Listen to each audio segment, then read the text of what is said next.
दोस्तों, आज हम गरुड़ पुराण में मांस खाने वालों के विषय में कुछ कठोर बातें और एक कहानी आपको सुनाएंगे। गरुड़ पुराण में मांसाहार को घोर पाप और अधर्म माना गया है।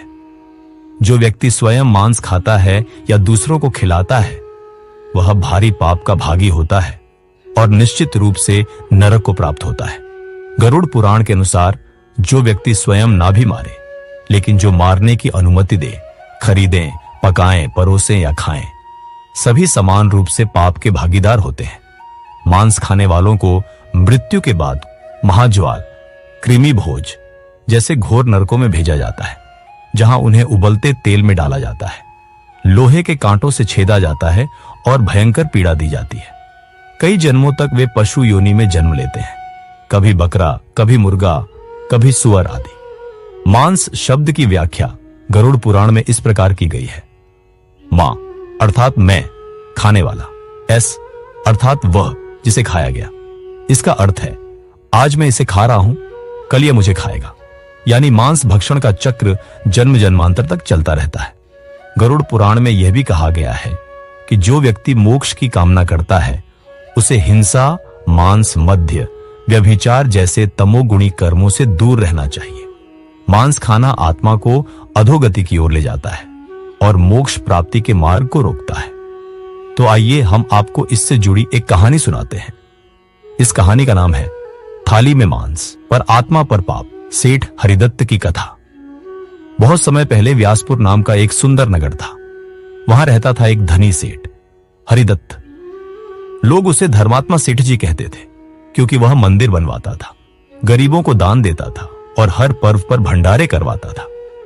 परंतु उसके घर की रसोई से हर पूर्णिमा पर मांस पकने की गंध आती थी। सेठ कहता, भगवान को भोग में क्या बुरा है, शुद्ध मांस चढ़ाया जाता है। देवी को बलि चढ़ती है, मैं भी वही करता हूं। कभी मुर्गा, कभी बकरा, कभी मछली।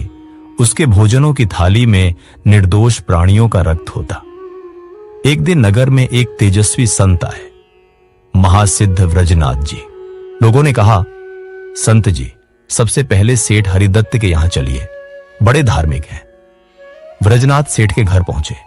हरिदत्त ने सोने की थाली में शुद्ध घी का भोजन परोसा, लेकिन एक कोने में सजे थे मसालेदार मांस के टुकड़े। संत मुस्कुराए नहीं।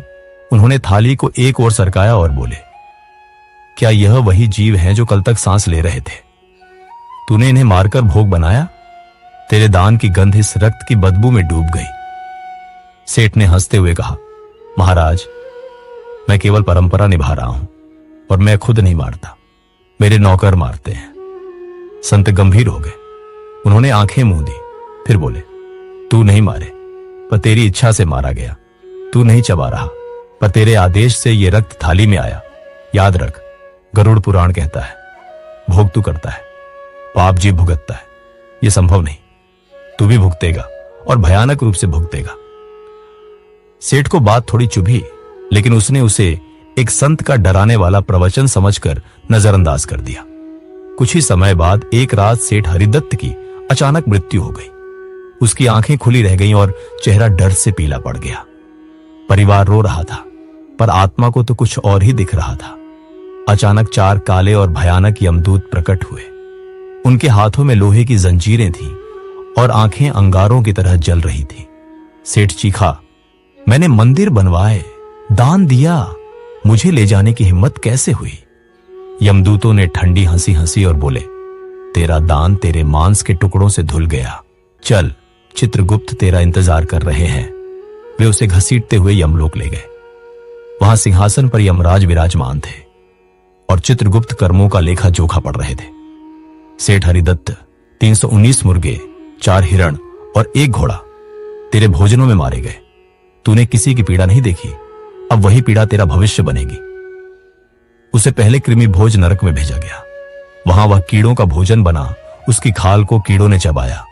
फिर कूधरण नरक में, जहां उबलते तेल में उसकी आत्मा को बार बार डाला गया। हरिदत्त की आत्मा चीख रही थी, माफ करो, मैं सुधर जाऊंगा। यमराज बोले, तेरा समय अब नहीं, अब तो सिर्फ भुगतान है। वह एक मुर्गा बना। जिस दिन वह बड़ा हुआ, उसी दिन एक कसाई के हाथों कट गया। फिर बकरा बना, बलि चढ़ा। फिर जंगल में हिरण बना, एक शिकारी के तीर से मरा। हर जन्म में उसे वही भय, वही दर्द मिला जो उसने दूसरों को दिया था। कई जन्मों बाद वह एक गरीब ब्राह्मण के घर मनुष्य बनकर जन्मा। इस जीवन में वह बेहद संवेदनशील था। मां ने मांस पकाया तो उसने खाना छोड़ दिया। किसी जानवर को दर्द में देखा तो घंटों रोया। एक दिन वही संत व्रजनाथ उसके गांव में आए। उसे देखते ही बोले, अब तू बदल चुका है, तेरी आत्मा ने अपने पापों को भुगत लिया है, अब तू मुक्ति के योग्य है। सेठ हरिदत्त की आत्मा ने जीवन भर शाकाहार, सेवा और करुणा के पथ पर चलकर अपने पापों को धो डाला और अंततः उसे मोक्ष की प्राप्ति हुई।